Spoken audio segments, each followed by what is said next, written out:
Bounce हो गया आपको, इसीलिए हम अलग हैं। बाउंस हो गया, बाउंस। इसी बाउंस से बचने के लिए हमारे पूर्वज अखड़ा बनाए हैं। ओका नला बेचा देगा आसिन लवाद पसाद पीटा चा नेका मता मा चल रो समझार कर। Adivasi real king of honour India, इसका मालिक इंडिया का मालिक है आदिवासी। इस बात को समझना पड़ेगा आपको, समझिए बात को। हमारे पास ऐसा चीज हथियार है, भाषा, भाषा, संस्कृति। हमारे पूर्वज नेक नियम जो देखे गए हैं, किसी का औकात नहीं है वो शामिल हो सकता है हमारे में, वो इसी पड़ जाएगा। इसीलिए बोलते हैं जो जनजाति हमारे लोग भटक गए हैं और सीखना पड़ेगा। क्योंकि समय बहुत कम है, हम आगे बढ़ते हुए अब देर न करते हुए हमारे रांची से चलकर आए हैं, क्योंकि वो उनको लौटना है, ऐसा कुछ प्रस्ताव आया है। अजय तिर्की जी केंद्रीय सरना समिति के अध्यक्ष महोदय आएंगे और अपनी बातों को रखेंगे, हम सबों को मार्गदर्शन करेंगे, पलामू वासियों को। धन्यवाद। एक लिए 2 ताली से स्वागत करेंगे सभी को। जोहार।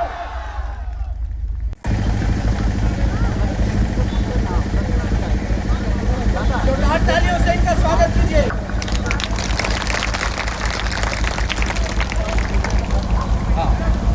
आज आदिवासी अधिकार बचाओ जन आक्रोश में आए तमाम हमारे आदिवासी भाई बहन और यहाँ के मूलवासी भाई बहन भी, जिन्होंने इस आक्रोश महारैली में साथ दिया और मंच पे मंचसित बहुत लोग हो जा रहे हैं। इसीलिए मैं थोड़ा सा सबका नहीं नाम लेते हुए सबको एक साथ उच्चारण करता हूँ, जोहार।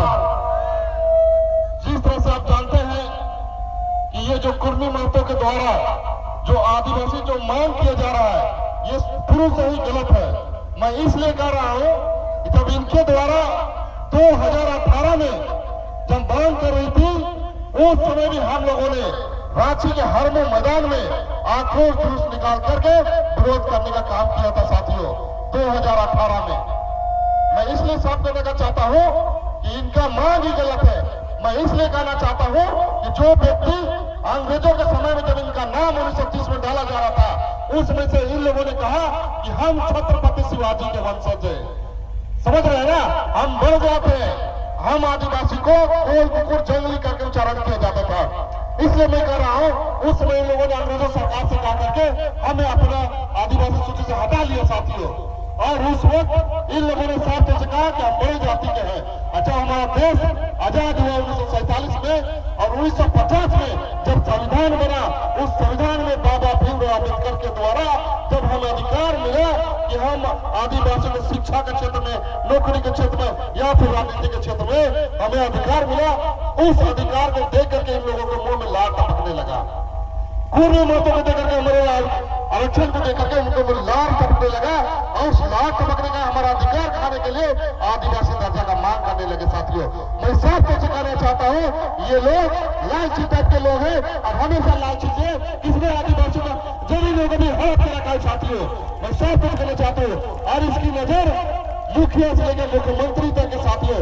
मैं इसलिए कहना चाहता हूँ कि ऐसे लोग सिर्फ और सिर्फ अपने खाने के लिए, अपने समाज के लिए नहीं जीते साथियों। चाहे जयराम महतो की बात करें, चाहे सुदेश महतो की बात करें, ये लोग ऐसे पार्टी के लोग हैं जो कभी भी आदिवासी को आगे बढ़ना नहीं देखना चाहते हैं साथियों। इसलिए मैं साफ तौर से कहना चाहता हूँ, ऐसे लोगों को 2029 के चुनाव में सबक सिखाने का जरूरत है, सिखाने की जरूरत है कि नहीं। इसलिए मैं साफ तौर से कहना चाहता हूँ, इस मंच के माध्यम से सभी लोगों ने आप लोगों को जागरूक किया, इतना लोगों को जुटाया, इसके लिए आप तहे दिल से धन्यवाद देते हैं। और जितने लोग यहाँ पर आए अगलों को भी तहे दिल से धन्यवाद देते हैं। इसी के साथ अपनी बहनों को विराम देते हैं, धन्यवाद करते हैं, जोर करते हैं। जय